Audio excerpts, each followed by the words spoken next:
Boa noite a todos. Espero que estejam atentos às notícias que acabaram por ser registadas no dia de hoje e que acabaram por se verificar para todos os efeitos e relacionadas com a morte de Vladlen Tatarsky. Nós tivemos uma situação de um atentado terrorista, por assim dizer, que terá sido conduzido e destinado a provocar a morte de Vladlen Tatarsky. Qual é que é a particularidade de toda esta situação? Eu acho que é muito importante que as pessoas possam compreender quem era desde já Vladlen Tatarsky, qual é que seria a vantagem, a utilidade que, para todos os efeitos, ele podia ter. Eu aproveito e vou saudando toda a gente. Eu peço imensa desculpa por não ter feito um direto, pelo menos antecipado, ou por não ter anunciado antecipadamente este direto, mas estive a tentar recolher alguma informação, estive também a tentar fazer algumas experiências relacionadas com a forma como transmite a qualidade do vídeo e a qualidade do som, porque eu sei que de facto tenho apontado essa situação e tenho feito naturalmente de uma forma bastante construtiva. Portanto, as pessoas que até me pedem desculpa por fazer esse tipo de apontamento não sintam que de alguma forma estão a ofender ou o que é que seja. Pelo contrário, eu até agradeço que deem sempre o retorno da forma como é transmitido o conteúdo, já para poder melhorar a forma de apresentação desse conteúdo. Nem sempre consigo, e então estou aqui a tentar fazer algumas experiências, até para que no futuro o conteúdo possa sair absolutamente imaculado, absolutamente limpinho. E a verdade, o Sr. Carlos Vaz diz aqui, o YouTube deu alerta. É interessante de perceber que quando eu faço a preparação o anúncio prévio de que vai haver uma transmissão horas mais tarde, aquilo que acontece na prática é que parece que muita gente não recebe essa notificação. E muita gente não recebe sequer a notificação quando começa, mesmo às vezes quando começa o evento, que é estranho. Já tentei procurar de todo lado, já soube também que não sou a única pessoa a passar por esse tipo de situação, mas eu agradeço desde já a todos aqueles que são resistentes. Se puderem deixar um gosto para poder ajudar, também naturalmente a trabalhar aqui um pouco o algoritmo do YouTube para promover o conteúdo e este mesmo direto, eu agradeço. And I take this opportunity also to greet Mrs. Ruth Greening. Thank you very much for joining us also tonight, and at the same time for always following and to pay attention to to all the contents I try to share with everyone. Eu neste momento o que eu vos posso dizer é que, sobretudo para aqueles mais interessados, Ruth Greening, no. Actually, Vladlen Tatarsky was not on Mira Dvoret's list. At least from today, he wasn't on that list, which is quite curious. Portanto, o que eu estava a tentar responder era a senhora Ruth Greening, que o Vladlen Tatarsky, que morreu hoje em São Petersburgo na sequência de um atentado terrorista, portanto parece-me que não há grandes dúvidas quanto a isso tem sido avançado logo desde o início. Só em Portugal e no Ocidente é que parece que isto está a ser anunciado como uma explosão, quase como se fosse alguém que tivesse deixado o gás aberto e que sem querer tivesse acontecido um tipo de acidente quase doméstico. Parece quase que se está a falar de uma coisa absolutamente corriqueira, mas a verdade é que as autoridades russas, o que eu estava a dizer basicamente à Sra. Ruth Greening é que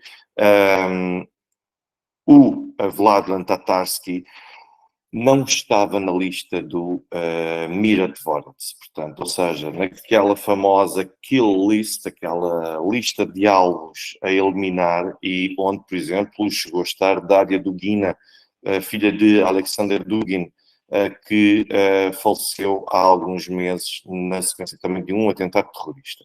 Mas eu gostaria naturalmente de indicar-vos, antes de passar para esta análise propriamente dita, eu gostaria de partilhar convosco que a entrevista ao professor Ivan Kachanovsky já tem as legendas em português europeu. Boa noite também, senhora Susana Rodrigues, e seja bem-vinda, e sejam também bem-vindos todos aqueles que forem entrando. Eu sei que isto foi muito em cima da hora, praticamente estive aqui a tentar recolher alguma informação que pudesse ser partilhada, mas, pois, senhor Jorge Pereira, nós já vamos falar disso. O que eu queria falar desde já era do professor Ivan Kachanovsky. Eu já passei a pente fino, já revi as legendas e já se encontram disponíveis as legendas em português europeu, totalmente disponíveis para a entrevista integral. Não foi fácil.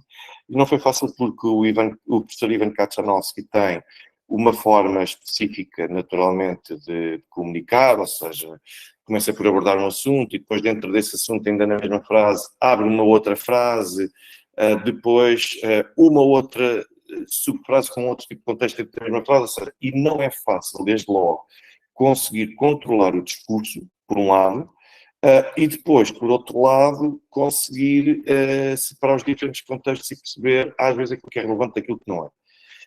Mas, para todos os efeitos, portanto, isto exigiu muito trabalho, estas legendas, mais trabalho do que quaisquer outras, e também porque, ao mesmo tempo, é preciso contextualizar para que quem esteja a ler e não esteja a par de tudo aquilo que o professor Ivan Kachanovsky estava a partilhar, que eu posso lhe dizer que foi uma entrevista bastante sumarenta, por assim dizer, porque está repleta de conteúdo, repleta de informação que eu acho que toda a gente deveria ver a nível de todos os contextos.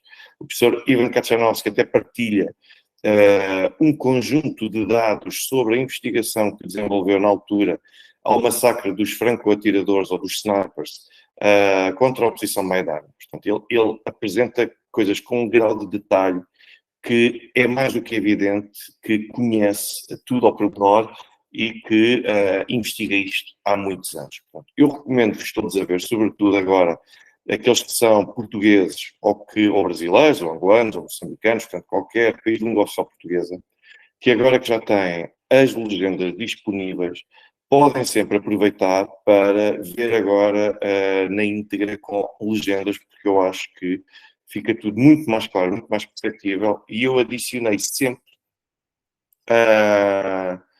um conjunto de aspectos paralelos para que todos possam perceber muitas vezes em que contexto é que as coisas são ditas. Portanto, uma vez mais, vou voltar a solicitar que, se tiverem a oportunidade, que tentem pelo menos colocar o gosto neste vídeo, o gosto neste direto. O Sr. Miguel Oliveira faz aqui uma questão extremamente pertinente. A moeda chinesa será usada como moeda de troca para petróleo.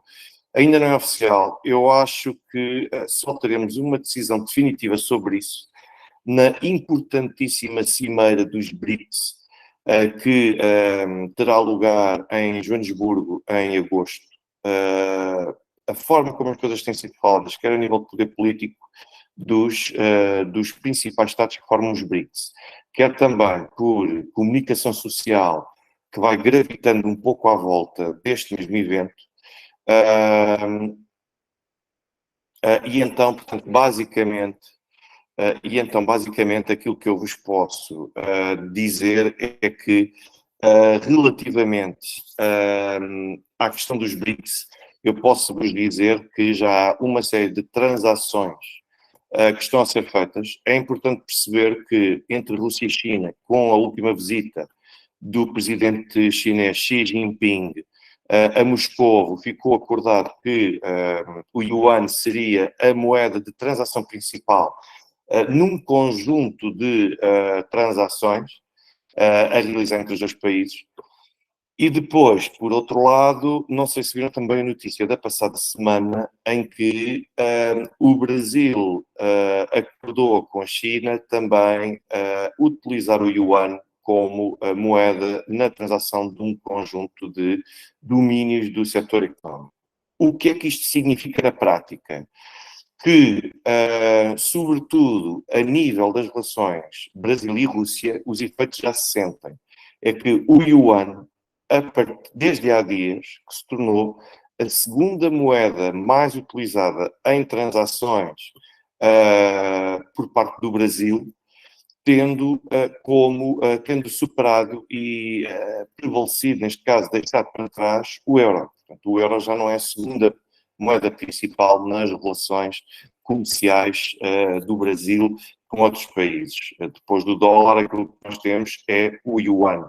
E isto é muito importante, porque isso contribui desde logo para a crescente tendência de desdolarização da economia mundial e depois também para o euro, que acaba também por ser afetado por isso. Senhora Manuela Barceló, deixa-me aqui quem deseja, deixa-me uma boa noite.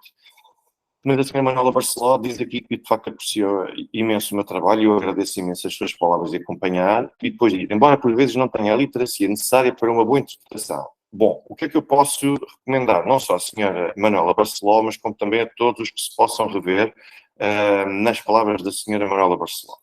Desde logo que, se houver alguma dúvida, algum aspecto que eu tenha explorado aqui nos vídeos, alguma questão de, a nível internacional, добрый вечер, Елена Soares, добрый вечер, спасибо. Mas o que é que eu vos posso dizer? Se tiver algum tipo de dúvida sobre algum conteúdo que eu tento explorar aqui, ou que eu tenha explorado aqui, envie-me um e-mail, tem sempre aqui os meus meios de contacto disponíveis, tem também o meu WhatsApp. Podem sempre fazer o pedido de dúvidas, eu nem sempre sou disciplinado a responder, a verdade é essa, sobretudo por causa da quantidade de trabalho, depois também por causa da família e sobretudo por causa dos pequenos, também estão muito trabalho, e por causa de um conjunto de atividades paralelas que eu vou tendo aqui e ali, mas mais tarde ou mais cedo acabo por responder. Eu peço imensa desculpa a todos aqueles a quem eu ainda não respondi, eu sei que estou em dívida, e há mensagens que eu por vezes até mantenho por ver, já de propósito, porque eu consigo fazer um preview e eu sei que isto vai exigir bastante tempo da minha parte. Muito bem, mas se tiver alguma dúvida, digam. O meu objetivo já é, através destes directs e de um conjunto de outros vídeos, pelo menos permitir que tenham acesso a um conjunto de informação de uma forma mais simplificada. Mas, naturalmente, isto nem sempre é assim possível. Vejam a entrevista com o professor Katchanovski, em que eu coloco vários apontamentos, sempre em parênteses retos, porque eu não quero estar aqui a colocar palavras na boca do autor que o autor não utilizou, mas, basicamente, é por aí. Vamos entrar, então, na questão de Vladlen Tatarsky, que na noite de hoje iria participar num evento em São Petersburgo. Qual é que é aqui uma das particularidades de Ivan Tatarsky? É que ele era correspondente de Ivan, peço desculpa, estava aqui a juntar o professor Katchanovski com o Tatarsky, e até porque o próprio Tatarsky, este nome Vladlen Tatarsky é um nome artístico, por assim dizer. O nome verdadeiro dele era Maxim Fomin, portanto, esse era o verdadeiro nome dele, mas ele apresentava-se publicamente como Vladlen Tatarsky.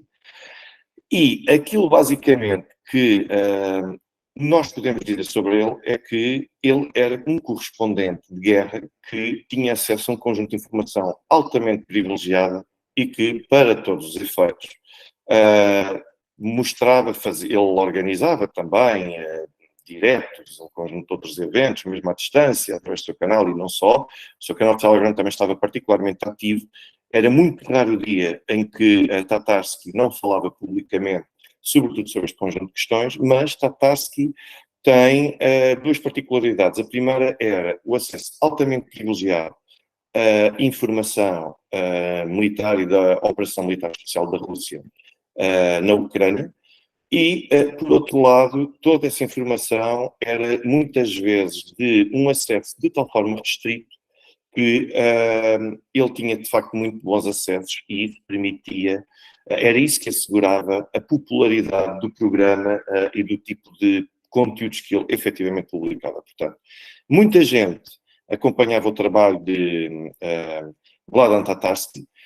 Muita gente sabia quais eram as ligações dele, portanto, basicamente, Tatarsky era oriundo de Donetsk. Tatarsky chegou desde 2014 a integrar a frente também no Donbass, portanto, chegou naturalmente a integrar essa frente, chegou a ser comandante, para todos os efeitos, militar nesta mesma frente. ele esteve basicamente no Donbass em várias frentes, enquanto miliciano, enquanto comandante militar, enquanto oficial dos serviços de informações, dentro da informalidade, da relativa informalidade que ainda tinham na altura no Donbass, porque eram serviços de informações que não eram oficialmente de um Estado reconhecido como tal. Perdão, eu julgo que terei referido que o Tatarsky era de Donetsk, mas ele, efetivamente, que eu estou aqui a confirmar, e eu julgo que me terei enganado que ele, de facto, ele não era de Donetsk, que ele seria de Lugansk. Não, era Donetsk, sim, senhor, era Donetsk, sim, senhor. Mas a verdade é que ele ingressou, portanto, exatamente, é porque ele ingressou primeiro na milícia de Donetsk, mas ele era oriundo de Donetsk. Ele, depois, mais tarde, acabou também por estar, como ele participou em várias frentes, ele depois acabou por integrar a milícia da República Popular de Lugansk também, e esteve também a prestar serviço e exercer funções nos serviços de informações ou de inteligência, como se diz no Brasil, da milícia popular de Lugansk, mas ele era oriundo de Donetsk. Aliás, na verdade, ele nasceu em Makivka. E nasceu em Makivka, curiosamente, num dia também muito simbólico. Nasceu a 25 de abril de 1982, portanto, estamos a falar de um indivíduo com 40 anos, que brevemente iria completar 41 anos de idade.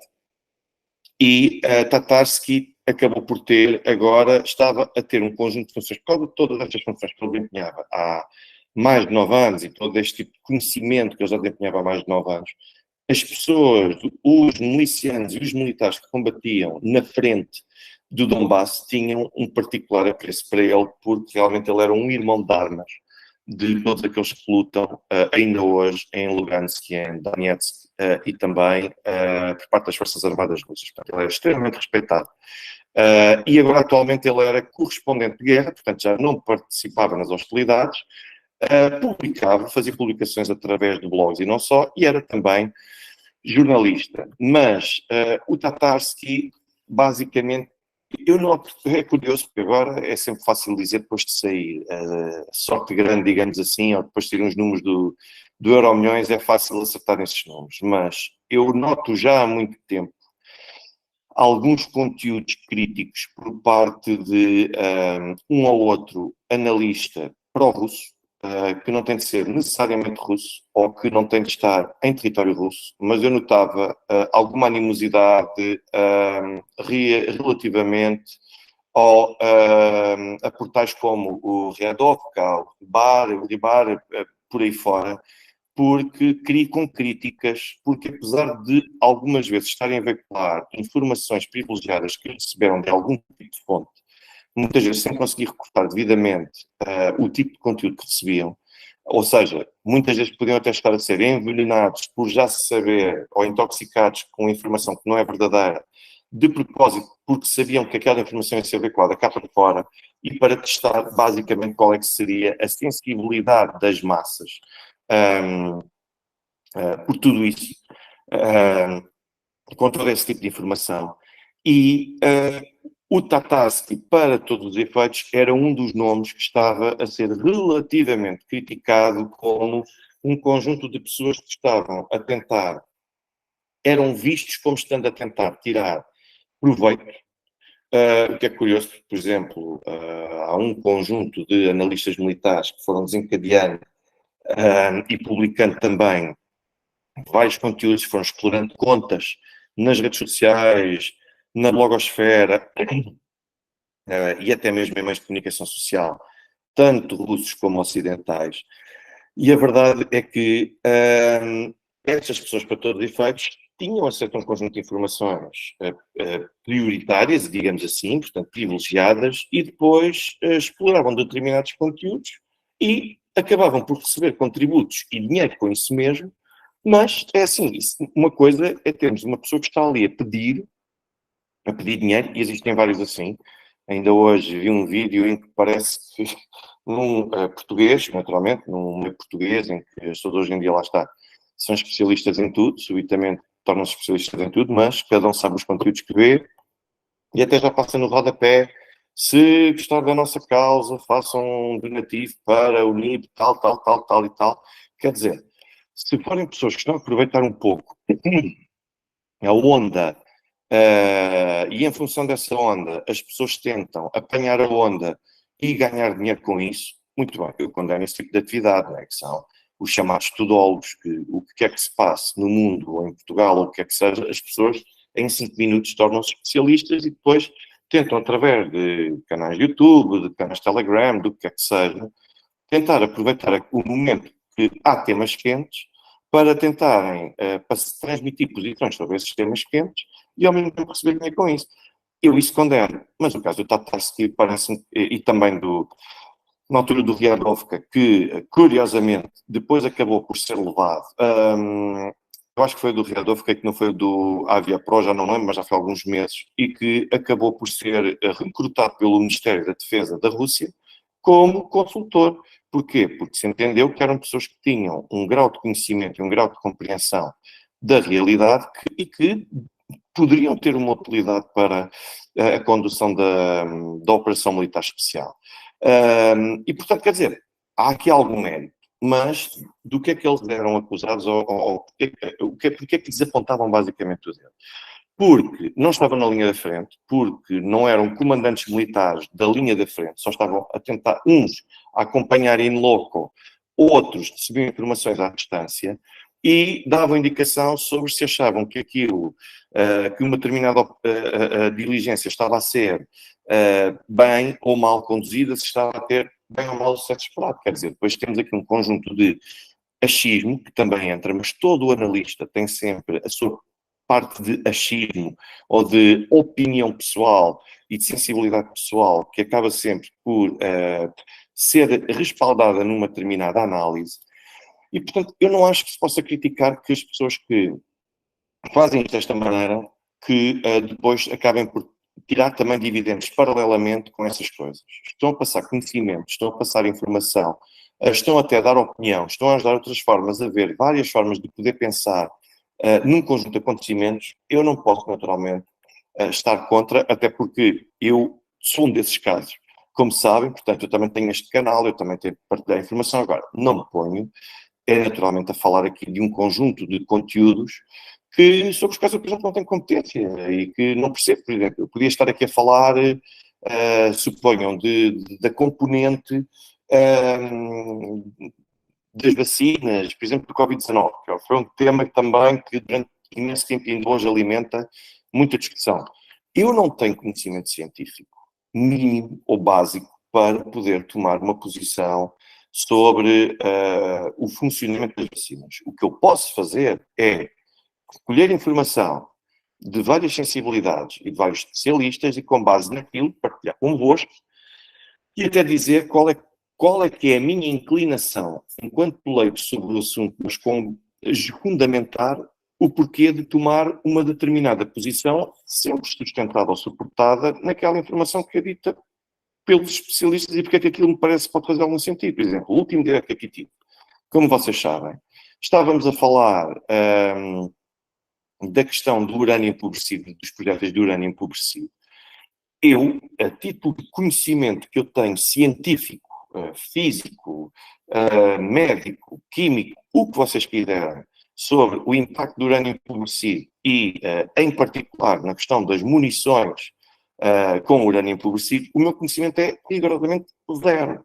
Agora, o que eu vou ajudar a partilhar convosco, se vocês forem bem ver, aqueles que não ouviram da última vez, o direto, se forem ver, aquilo que eu partilho convosco é a opinião de um conjunto de estudiosos que são especialistas reconhecidos sobre o assunto, de várias sensibilidades. Eu apresentei-vos aqui páginas das Nações Unidas, da Royal Society, do Departamento de Assuntos para os Veteranos do Governo dos Estados Unidos. Eu estou a apresentar-vos aqui, eu não estou aqui a partilhar posts de Facebook, eu não estou aqui a partilhar análises, entre aspas, de um qualquer canal de Telegram ou de uma qualquer conta de Twitter. Eu nunca farei isso. Aquilo que eu estou a fazer é...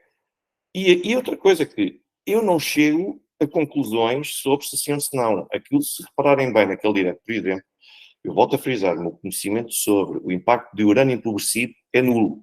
Mas, a partir do momento em que temos um conjunto de posições científicas, um conjunto de decisões políticas que são tomadas em determinados períodos do tempo relativamente ao urânio empobrecido, mesmo que não exista uma evidência científica segura e sólida até o momento, há que partilhar com as pessoas que há suspeitas, que há receios e que por alguma razão existem esses receios. Isto é só para vos posicionar um pouco que neste meu canal eu só vos vou partilhar informação que ou eu domino e sei o que é que estou a falar, ou então eu vou sempre socorrer-me de um conjunto de provas do ponto de vista do estudo e da ciência e não através do achismo ou através da intuição do que é que seja. Portanto, e mesmo assim, como bom jurista que sou, quando me perguntam se sim ou se não sobre uma determinada questão, eu vou sempre responder depende. Portanto, porquê depende?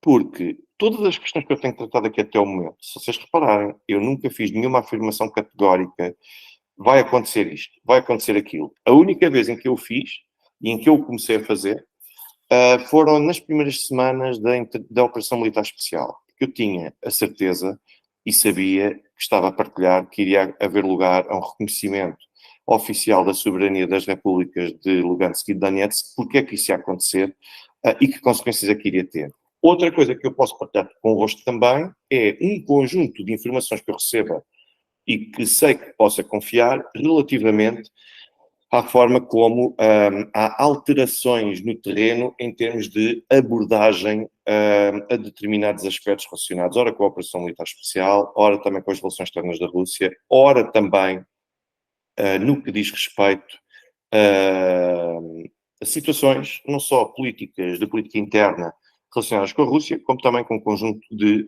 outras situações. Portanto, isso é o que vou apanhar sempre aqui. Isto para vos dizer que o Tatarsky, voltamos outra vez ao Tatarsky, tudo se resume a isto. O Tatarsky tinha muito mérito naquilo que fazia, por várias razões. Pelos seus antecedentes, por todo o percurso que ele desenvolveu ao longo da vida, pela carreira, ao longo da sua carreira. E eu não posso esquecer que o Tatarsky, com 17 anos, começou a trabalhar numa mina, no setor da exploração de minérios, com 17 anos, atenção, no Donbass ainda. Depois, a partir dali, ele acabou por tentar abrir um negócio por sua conta e tentar explorar esse mesmo negócio, e desde 2014 que ele tem estado, de uma forma praticamente ininterrupta, ligada à guerra que, de facto, se desencadeou no Donbass desde 2014, desde 2022, desde 2014. Já em 2022, aquilo que aconteceu foi que o Tatarsky tem estado sempre presente na zona, na linha da frente da Operação Militar Especial. O Tatarsky tem uma ampla vontade, uma ampla atividade subejamente conhecida por imensa gente, portanto, sobretudo, não só na Rússia, mas como cá fora. Naturalmente eu conheci o trabalho do Tatarsky, naturalmente também tentava perceber muitas vezes que tipo de informação é que o Tatarsky tinha para poder cruzar com um conjunto de outras informações e tentar ver se a partir dali conseguia encontrar algum elemento comum ou algo que me desse luz sobre uma determinada coisa.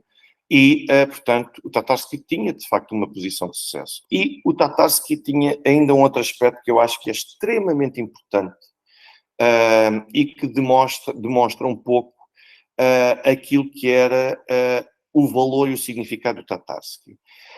Desde logo, o Tatarsky, volto a dizer, não é necessariamente uma figura absolutamente consensual. Como eu referi já por aquelas situações, portanto, era acusado por algumas pessoas, mas era uma corrente minoritária na Rússia, era considerado um oportunista por estar a obter dividendos do tipo de conteúdos que estava a passar da zona da Operação Militar Especial, mas se nós formos pensar nas televisões, se nós formos pensar nos meios de comunicação social, se nós formos a pensar num conjunto de outros setores, toda a gente, para poder ter algum tipo de papel num conflito armado, acaba sempre por, consequentemente, obter dividendos disso. Portanto, eu espero já ter vincado bastante bem a minha posição sobre o Tatarsky, mas não é só por isso que ele era um personagem consensual. Ainda há pouco estava a ler um artigo de opinião na Ria Navasti, em que de facto era o artigo do Andrei Kotz, que assinou um artigo de opinião sobre o Tatarsky. E é curioso porque o título do artigo de opinião dele tem como nome Herói Ladrão. Quem foi Vladlen Tatarsky? É curioso. E porquê que foi herói e ladrão em simultâneo? Bom, desde logo porque no passado ele chegou a estar preso e cumpriu mesmo pena de prisão por assalto à mão armada. Portanto, em termos de registro criminal, não o tinha imaculado.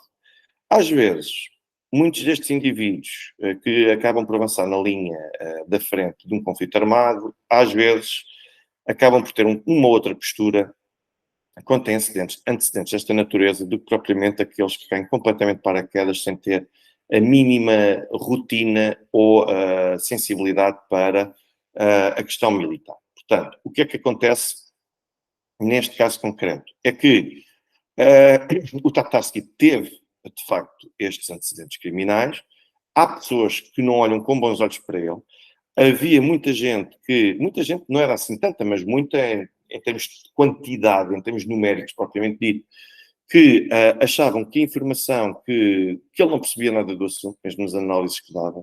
Eu vou sempre dizer que esta é a parte da componente do analista, à qual o analista tem sempre direito, e muitas vezes nós podemos ou absorver a análise que é feita, ou podemos não só absorver a análise, mas podemos ou absorver também os dados factuais que ele partilha, ou então podemos ficar só pelos dados factuais.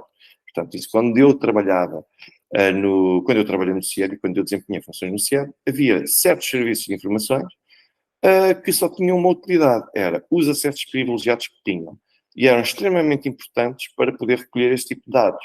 Outros, a análise já poderia ser importante porque já juntava um conjunto de outros elementos que ajudavam naturalmente a favorecer essa questão. Qual é que foi aqui uma outra particularidade do Tatarsky? Porque é que o Tatarsky também era simultaneamente herói, e a meu ver era muito mais herói. Desde logo, todo aquele percurso que eu já vos descrevi, sobretudo desde 2014, o papel ativíssimo que ele teve na linha da frente, enquanto comando militar, enquanto oficial de informações, ou seja, tudo isso, mas por uma outra particularidade, e que curiosamente o Andrei Kotz acaba por particularizar neste seu artigo de opinião. É que foi com o Tatarsky que começou a haver verdadeiramente uma utilização em contexto de conflito armado de drones comerciais e não militares enquanto instrumento para conferir uma vantagem adicional a quem os usava.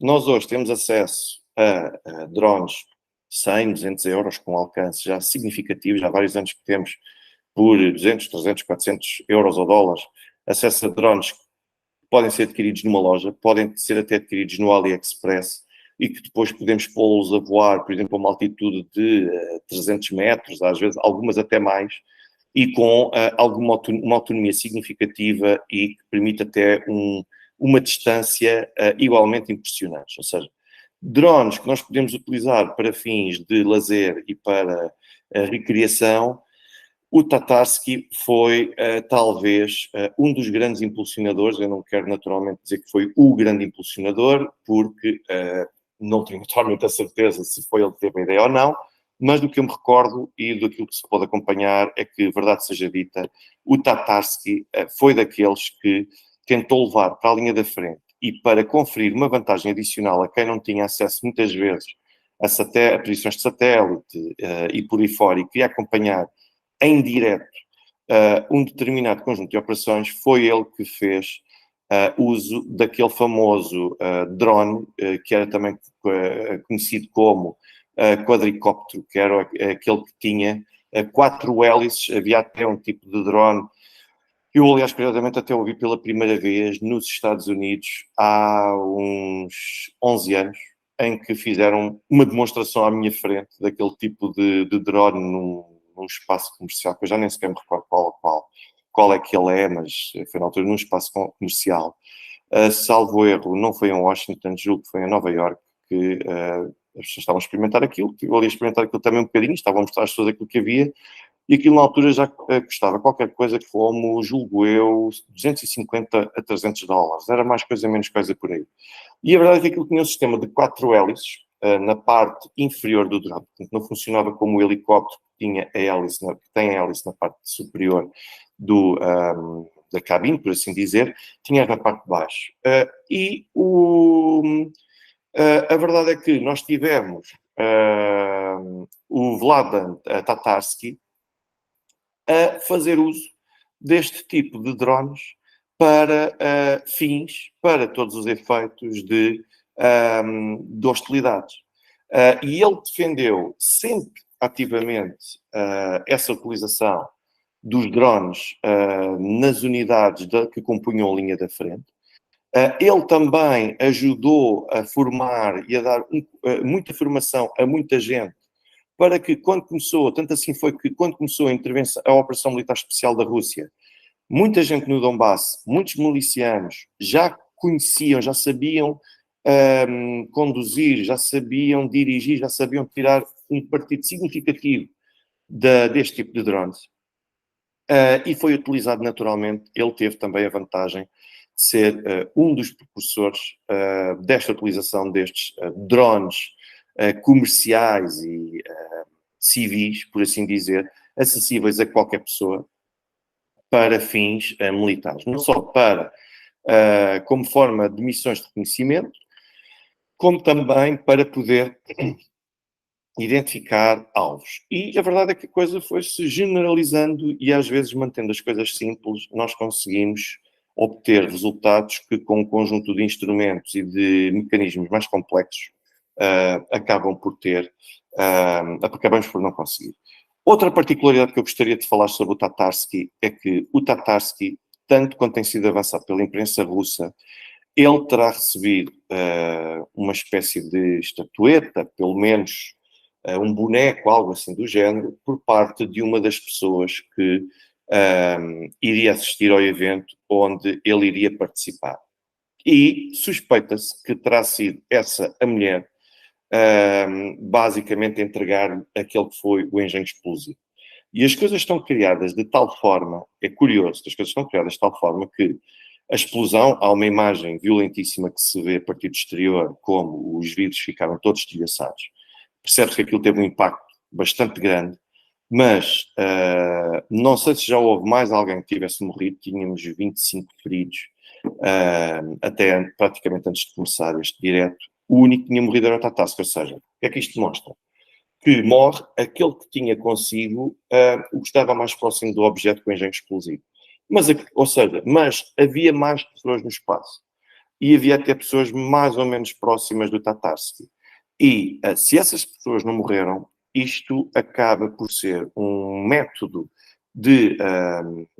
para recurso a um atentado que se aproxima muito daquilo que é tradicionalmente conotado como sendo o modus operandi tradicional da extrema-esquerda. A extrema-esquerda costuma atacar com este tipo de engenhos explosivos. O que não quer dizer que não tenham sido elementos com outro tipo de sensibilidade. Porquê? Porque quem quer conduzir um atentado terrorista não acaba por escolher e por retirar ou por excluir como hipótese um conjunto de formas de poder conduzir esse atentado, mas que são normalmente atribuídas a alguém com uma sensibilidade política alheia. Isto não é do género, não, eu sou neonazi, portanto, eu, enquanto neonazi, eu só uso armas de fogo. Eu não uso engenhos explosivos. Isto é simplesmente estúpido. Quem quer executar um atentado e levar a cabo um atentado terrorista, aquilo que faz é tentar perceber qual é que é o meio mais eficaz de conseguir concretizá-lo e de dar aso a que ele venha a ter relativo sucesso. Portanto. Mas, ainda assim, normalmente na Europa, este tipo de cartas com engenhos explosivos escondidos no interior de objetos para pessoas concretas, é normalmente aqui na Europa uma arma de assinatura de grupos de extrema esquerda.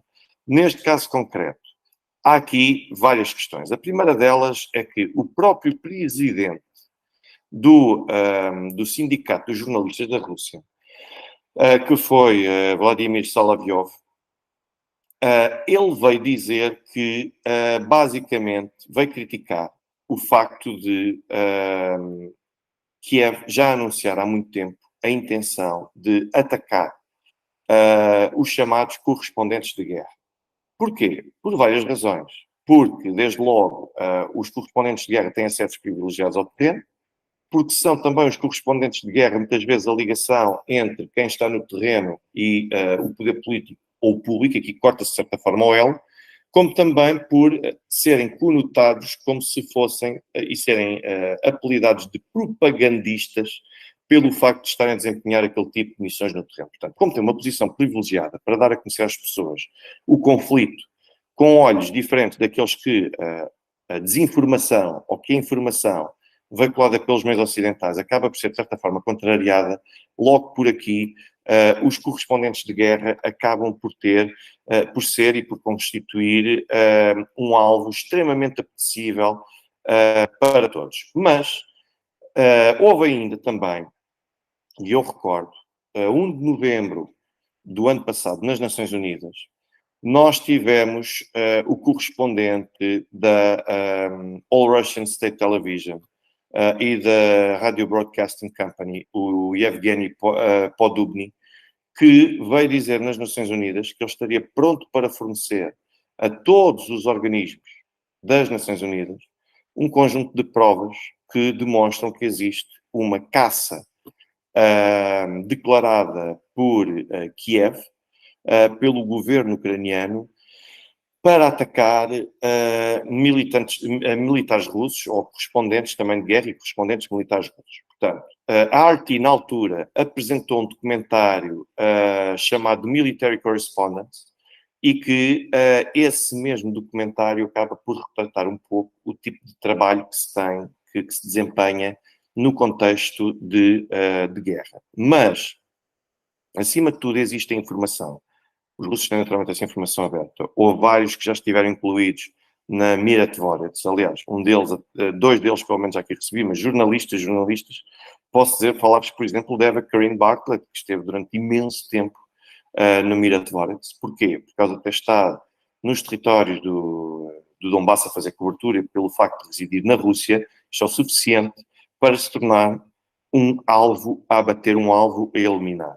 E depois, nós temos assim criadas essas mesmas listas, umas através do Miratvores, mas temos também as outras listas informais, no sentido de quem consumar e quem conduzir determinados ataques contra este conjunto de correspondentes de guerra, de poder ser devidamente recompensado pela caça que faz a este tipo de jornalistas. Portanto, não é de agora, é um problema que até perdão, já foi sublinhado a 1 de novembro do ano passado.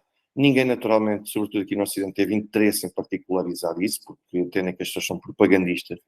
Portanto, não me espanta, considerando todas estas situações, considerando os cargos desempenhados, considerando todas as características que o Tatarsky acabou por ter no teatro de operações, eu diria que com relativo grau de probabilidade, se não foram os ucranianos oficialmente a conduzir e a materializar este atentado terrorista, foram ou terão sido alguém que seja simpatizante da causa ucraniana e que, pelo menos da posição ucraniana neste conflito, e que poder-se a tratar até em última instância de um chamado lobo solitário.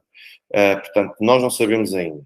O que também já li na imprensa russa é que o método utilizado para provocar a morte a Vladan Tatarsky foi, em tudo, um método utilizado para a morte de Daria Dugina. Ou seja, desde logo, o recurso a uma mulher como mensageira, transportadora, e para poder aceder ao terreno. Por exemplo, mesmo no contexto do terrorismo islâmico, é de assinalar que muitas vezes, aquilo que se tenta fazer é colocar homens de estatura média ou estatura baixa, com disfarçados, seja com hijab, seja com, mesmo com burca, niqab, o que for, e a transportarem explosivos. Porquê? Porque existe um conservadorismo maior, uma resistência maior em termos de revista às mulheres por causa de o padrão tradicional ser o de homens. Também já houve a questão das crianças. Ou seja, à partida, mulheres e crianças tendem a ter um grau de desconfiança diferente do que aquele que sucede relativamente aos homens. Ou pelo menos o tipo de verificação de segurança que é feita com os homens tende a ser superior face àquele que normalmente as mulheres estão sujeitas. Não terá sido, aliás, por acaso, que a principal suspeita do atentado terrorista contra a Dária Dugina que tenha sido uma mulher que se terá evadido do espaço russo e, portanto, os russos já não conseguiram chegar depois ao contacto com ela. E agora a principal suspeita é também uma mulher. Depois, o tipo de explosivo, a utilização do explosivo, a forma como o explosivo foi plantado e tudo mais, tudo isso faz, pelo menos, com que as autoridades russas procurem, numa primeira análise, associar e estabelecer a ligação entre a morte da Dária Dugina e também a morte de Tatarsky. Ou seja, isto é extremamente importante para poder compreender, para poder estabelecer uma ligação pelo menos aos interesses ucranianos. No mínimo, aos interesses ucranianos. E são estes os tipos de pessoas que o Ocidente continua a defender, a apoiar. Aliás, é curioso que, para todos os efeitos, nós não ouvimos nenhum ocidental a lamentar aquilo que aconteceu com Tatarsky, sendo que Tatarsky, de há muito tempo para cá, o próprio Tatarsky, lá está, ele era correspondente de guerra. E as pessoas, não há ninguém que pense no facto de Tatarsky não corresponder a um alvo militar legítimo. Tatarsky não estava sequer na frente, na linha da frente do Donbass ou de qualquer outra parte da linha da frente. Tatarsky estava a atuar enquanto civil e aquilo que se entendeu foi que a melhor forma de chegar até ele era aproveitar esta oportunidade, este tipo de evento e assassiná-lo. Agora, Tatarsky não era um alvo militar, nem de perto nem de longe, no mínimo durante o período em que ele esteve a atuar ou que ele iria preparar-se para participar num evento público. E, basicamente, é tudo isto que se sabe sobre a questão de Vladan Tatarsky. Eu creio que é extremamente importante saber-se aquilo que... Já há fotos dela, como a senhora Jacinta Marujo aqui acaba por assinalar, já há fotos dela, sem sombra de dúvida, mas agora começa outra vez a questão da corrida à terrorista. Ainda não se sabe qual foi o momento em que foi entregue a dita estatueta, que é aquilo que se estima que terá sido o objeto, a Tatarsky. E depois, o facto de estar em São Petersburgo poderá facilitar a saída para fora da Rússia por parte da suspeita ou de quem quer que seja que esteja a apoiar.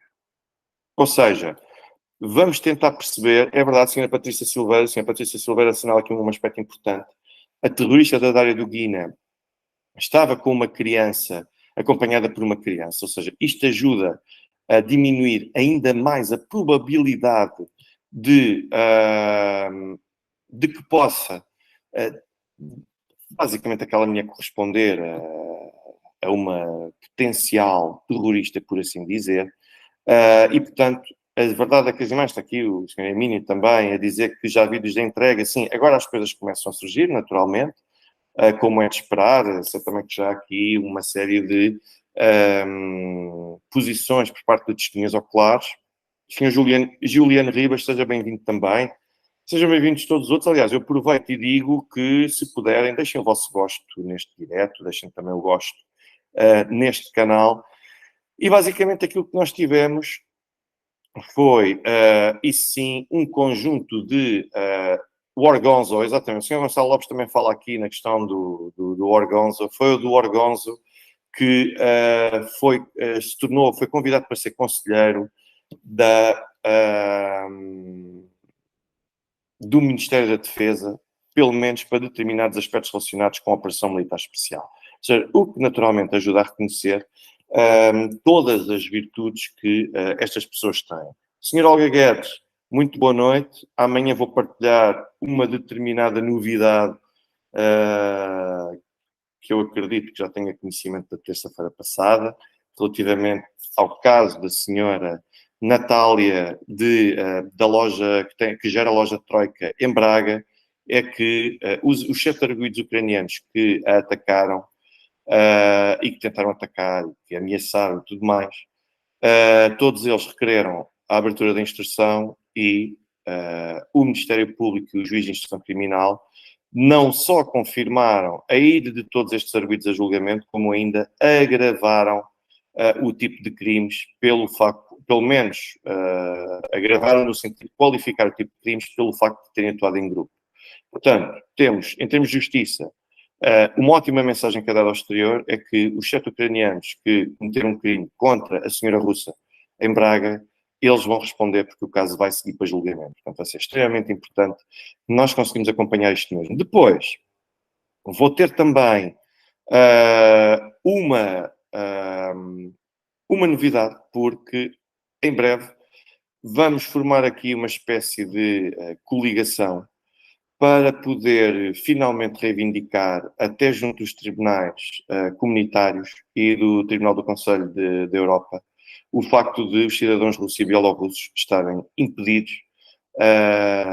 de uma forma absolutamente arbitrária, de poder ter acesso à emissão de vistos em Portugal ou qualquer outro tipo de regras. Portanto, já vi algumas mensagens a circular nesse sentido, com esse tipo de conteúdos, até já vi alegados mails do CEF, e, portanto, vamos avançar finalmente aqui com um grupo de trabalho, entre aspas, para poder tomar uma posição relativamente à forma discriminatória com que vários países, inclusivamente o nosso, estão a atuar perante todas estas pessoas.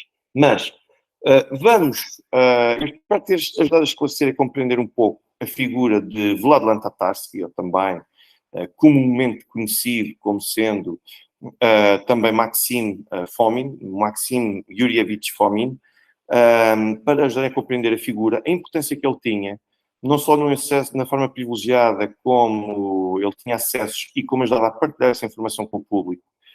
Dava também a sua opinião, certo ou errado ou não, só quem está certo de 100% é o conjunto de pessoas que está do exterior. E vamos perceber agora, pela mensagem da senhora Maria Zakharova, que é a porta-voz do Ministério dos Negócios Estrangeiros da Rússia, a mensagem que ela já deixou no Telegram sobre o atentado terrorista que foi conduzido contra Tatarsky, permite, pelo menos, perspectivar ou antever que a Rússia, naturalmente, vai querer dar uma resposta a isto.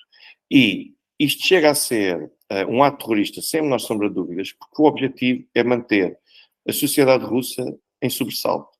O objetivo é fazer com que a sociedade russa pressione o poder político, é manter a sociedade russa com medo de não saber qual é o dia, a hora e o local em que uma coisa destas possa acontecer.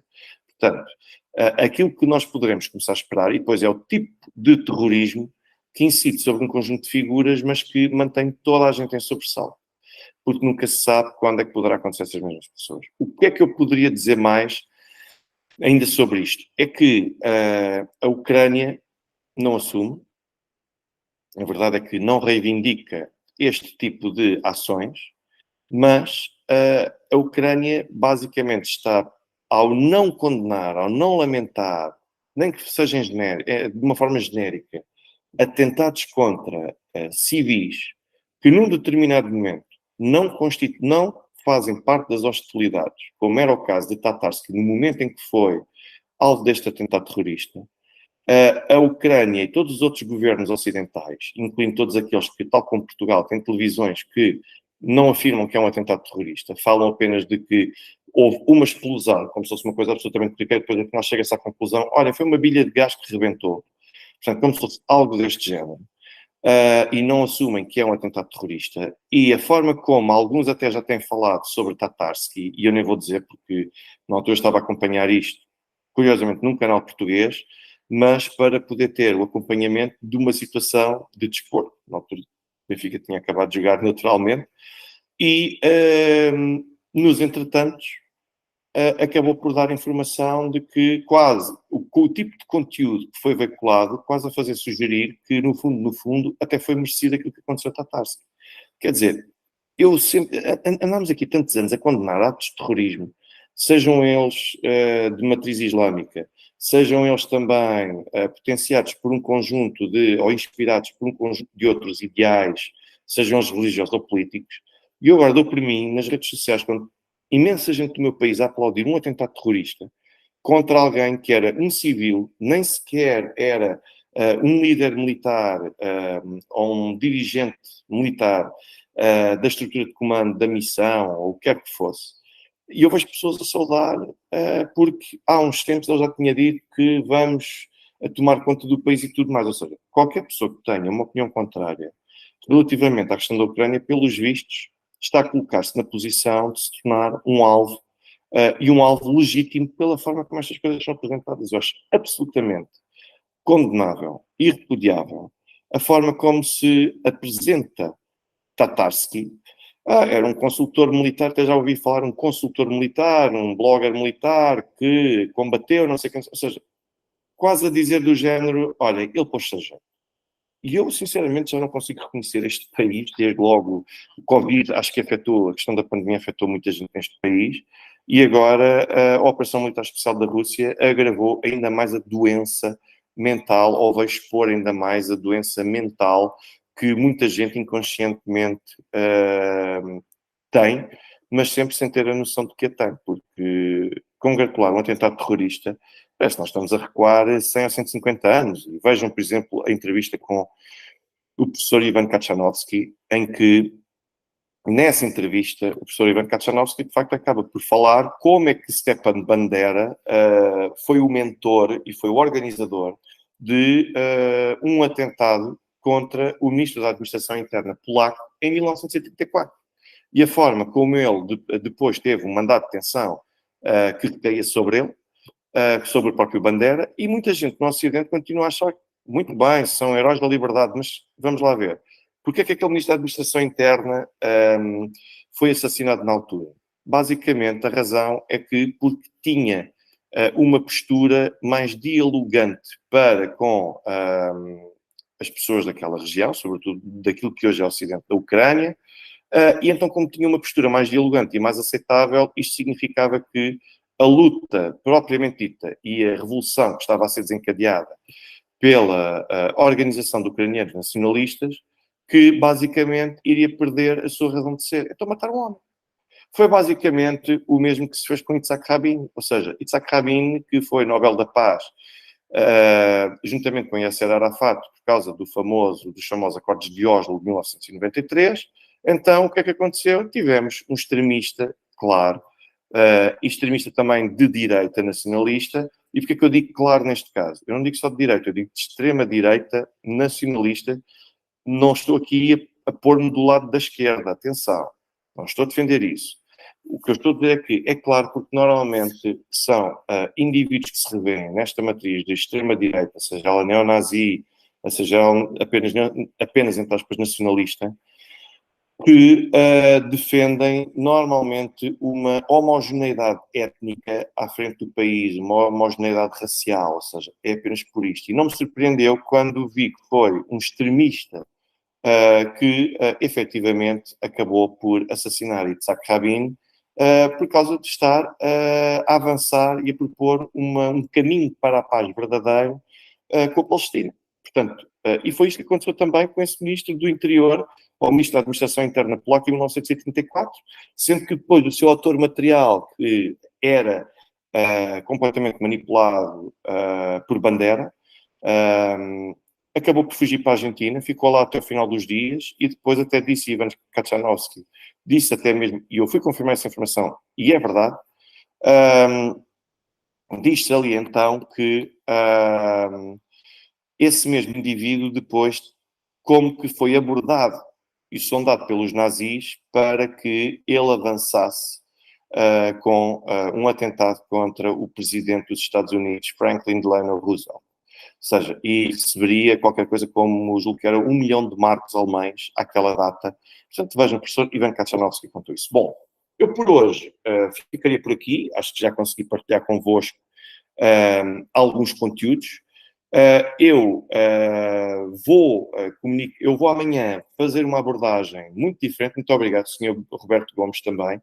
Acima de tudo, o objetivo é simplificar a visão deste conflito e ajudar as pessoas a compreenderem um conflito que é extremamente complexo, como é que ele aqui está estruturado. Aliás, ainda hoje terminei o curso, a primeira sessão do curso do sistema político da China, e o meu objetivo, naturalmente, não é estar a ler a Constituição, não é estar a ler e a debitar um conjunto de questões técnicas. O meu objetivo é tentar simplificar e transmitir à audiência que se propôs a participar neste curso e que se propõe aqui também a seguir o meu canal. O verdadeiro objetivo é tentar passar a parte técnica, a parte mais rigorosa, nunca perder o rigor, mas depois tentar traduzir isto basicamente por miúdos para que toda a gente possa compreender. Eu vou voltar a organizar mais sessões do curso do sistema político da China, um sistema extremamente interessante para se perceber como é que eles efetivamente funcionam. E então, basicamente, o que eu vos quis partilhar foi este tipo de situações, este tipo de conhecimentos. Quando tiver mais novidades, partilharei com certeza. Amanhã espero trazer a análise relacionada com a presidência russa do Conselho de Segurança da ONU e também as razões pelas quais dizem que, pelo menos os ocidentais, estão a protestar, que não querem que a Rússia seja e que tenha a presidência do Conselho de Segurança. Quer dizer, se formos por qualquer tipo de critério, há um conjunto de países que já há várias décadas que nem sequer eram membros permanentes, quanto mais serem presidentes ou assumirem a presidência do Conselho de Segurança. Eu agradeço a todos os contributos que têm deixado através de PayPal, através de Revolut, através de MBWay, também através do YouTube. Agradeço-vos a todos e agradeço igualmente, acima de tudo, o facto de estarem sempre presentes, todas as sugestões que fazem. Senhora Olga Guedes, amanhã eu vou explicar o que é que significa assumir a presidência do Conselho de Segurança e vou explicar também qual é que vai ser o impacto que isto vai ter na prática, ou pode ter na prática, na realização dos trabalhos. Portanto, amanhã vou entrar em contato sobre isso, vai ser essa uma das componentes da minha análise. Mas eu agradeço todos os comentários que fazem, todas as questões que deixam, as partilhas, os gostos. Não se esqueçam de deixar o gosto no vídeo atualmente, que ajuda, com certeza, a divulgar e a difundir ainda mais o trabalho que aqui é feito e o tipo de informação também que é dada. E amanhã cá nos encontraremos novamente. Até lá, eu desejo a todos uma ótima noite. Qualquer tipo de dúvidas ou sugestões, questões que queiram fazer, entrem em contato comigo para o e-mail oficial, portanto, que eu já deixei várias vezes, atguerreiro@campus.ul.pt. Está sempre disponível na descrição de cada vídeo que eu publico, e o número de telemóvel, onde eu tenho também o WhatsApp, que é 93 530 0000. Quem tiver a oportunidade também pode seguir-me no Telegram, onde eu vou, além do Twitter e do Facebook, também no Telegram, onde podem aceder também a determinadas notícias em primeira mão, e eu espero muito brevemente voltar a ter novidades quanto a convidados que vão participar neste canal e a um conjunto também de outras matérias. Uma boa noite a todos e contarei convosco, naturalmente, numa próxima oportunidade. Bom descanso e uma ótima semana a todos. Até amanhã.